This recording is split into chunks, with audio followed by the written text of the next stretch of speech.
ये कहानी खत्म नहीं हो सकती। अगर ये खत्म हो गई तो मलिया और behzad के पास चलती हुई सांसों के अलावा और कुछ नहीं रह जाएगा। जिन सांसों में एक दूसरे को खो देने का कर्ब गुजरते वक्त के साथ साथ बढ़ता चला जाएगा। नहीं, बस कर दो अपनी ये जज्बाती तकरीरें। मलिया ने अपना फैसला सुना दिया है, चलो जाओ यहां से।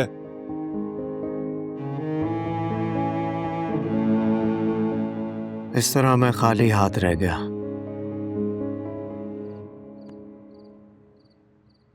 मेरा दिल लाहौर से वापस आने को तैयार नहीं था। मुंतजिर था कि शायद कोई मौजा हो जाए और मलिया मेरी हो जाए, लेकिन न जाने क्यों शायद खुदा भी मुझसे नाराज था।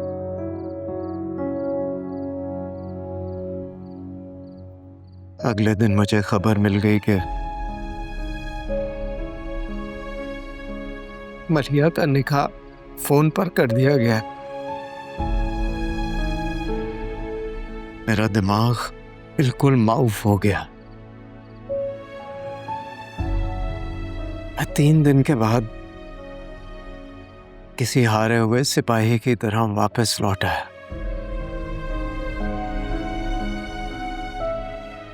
कई रोज तक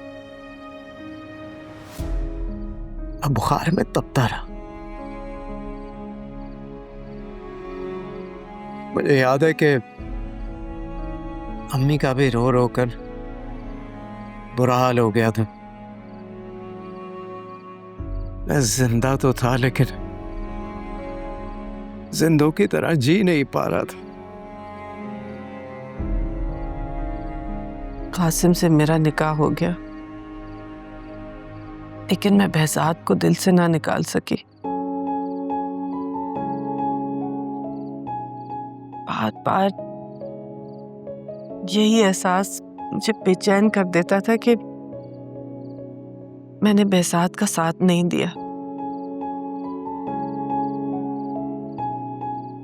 लेकिन मैं मजबूर थी। अगर उस वक्त अपनी मोहब्बत निभाती तो बहन का घर बर्बाद हो जाता। बाबा को कभी नदामत नहीं हुई, उन्होंने आपके साथ इतना गलत किया। उन्हें तो उस वक्त भी नदामत नहीं हुई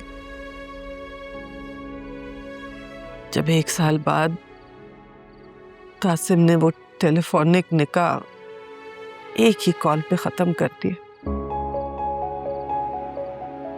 क्यों किया बाबा ने ऐसा? उन्होंने वहां पे अपनी जिद नहीं दिखाई?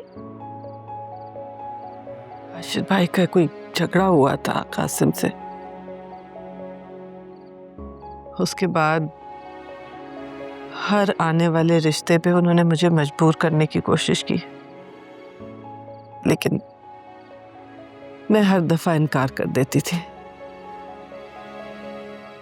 हाशिर भाई और आपा बात बात पर यही सुनाते कि अब behzad वापस नहीं लौटेगा, इसलिए behzad का ख्याल दिल से निकाल दो।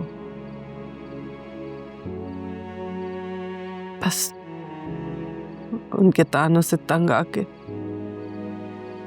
मैंने आपा से रिक्वेस्ट की कि बस एक बार मुझे कराची जाके behzad को तलाश कर लेने दें।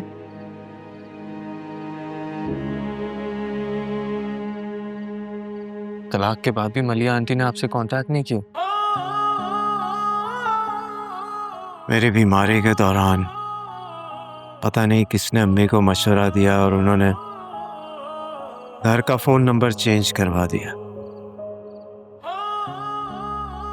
मेरी भी दूसरी जगह जॉब लगी थी तो मुझे भी नया फोन नंबर मिल गया।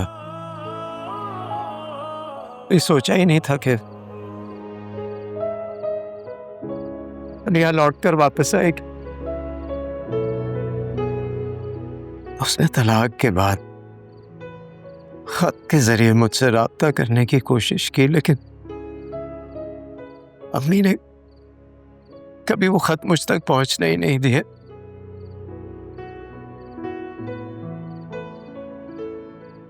बस फिर अम्मी के और खानदान वालों के दबाव में आकर मैंने दानिया से शादी के लिए हाँ कर दी। और मेरी बदकिस्मती, शादी से एक दिन पहले मलिया मुझे ढूंढते हुए मेरे घर तक आई। अम्मी ने मुझे खबर नहीं होने दी। behzad को भी मेरे आने का नहीं बताया उन्होंने, और मुझे भी होठ सी लेने पर मजबूर कर दिया। आपने जब इतनी दूर आने की हिम्मत कर ली थी तो आगे क्यों नहीं बढ़ी आप?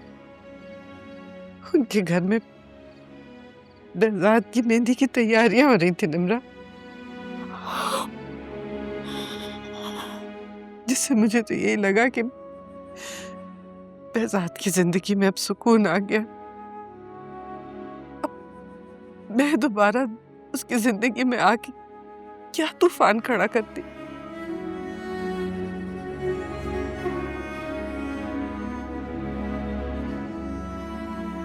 बस फिर आपा के इसरार पर मैंने भी आखिर एक रिश्ते के लिए हाँ कर दी। लेकिन शादी से ऐन पहले जहेज के नाम पे उन्होंने एक तवील लिस्ट थमा दी। इससे हाशिर भाई को भी एहसास हो गया कि तलाक याफ्ता साली को बयाना उनके लिए बहुत महंगा होगा। तो ये रिश्ता भी खत्म हो गया।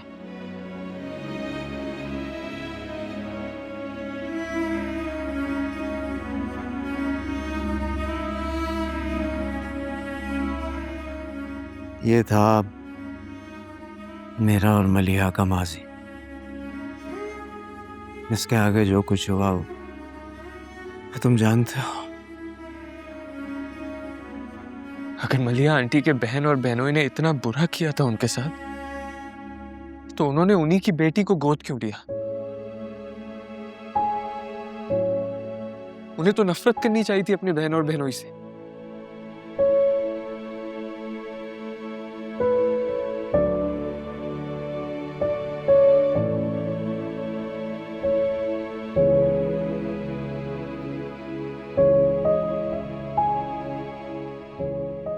मुझे शिद्दत से एहसास हो रहा है कि आपने मुझे अपनी बेटी क्यों बना ली। जिन लोगों ने आपके साथ इतना गलत किया, आपने उन्हीं की अनवांटेड औलाद को गोद ले लिया। बेटा, इसमें तुम्हारा तो कोई कसूर नहीं था। हाशिर भाई नहीं चाहते थे कि आपा एक और बेटी को जन्म दे। और आपा तुम्हारे पैदा होने से पहले प्रेगनेंसी नहीं खत्म करना चाहती थी।